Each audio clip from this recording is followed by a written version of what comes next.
This watch was made in the mid-70s. It was among the last mass-produced ball watches made by the Ball family.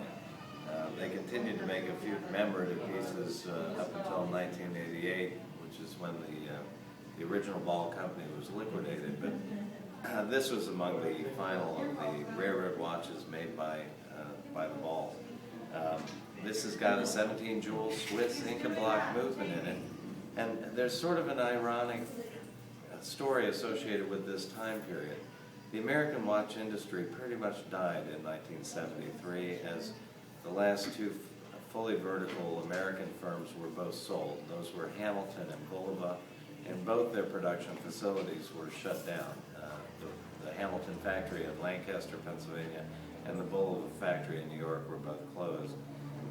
Production was then moved to Asia and Europe, and the American watch industry was over. But it doesn't mean that the American watch industry wasn't still influencing what was going on. In 1973, the Swiss were hemorrhaging market share to the Japanese, to the quartz movements, and the government wanted to create a backstop to sort of stem the bleeding. They realized that all of their major production firms were building watches that they called chronometers. But every company had their own standard for what a chronometer was. Rolex had one standard, Omega had a different standard, Breguet had a third, and on and on and on. And so the government convened meetings and invited the great Swiss guilds to come discuss the unification of the definition of the word chronometer. These meetings proved fruitless as most companies showed up with the intention of defending their standard. They weren't particularly interested in finding common ground.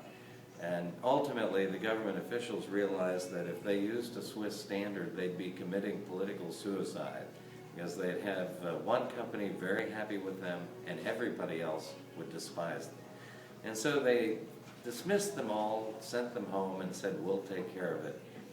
They ended up taking Webb Ball's railroad standards from 1891, translated that verbatim into French, and that became the COSC certification process they use to this day to identify the very best of their production.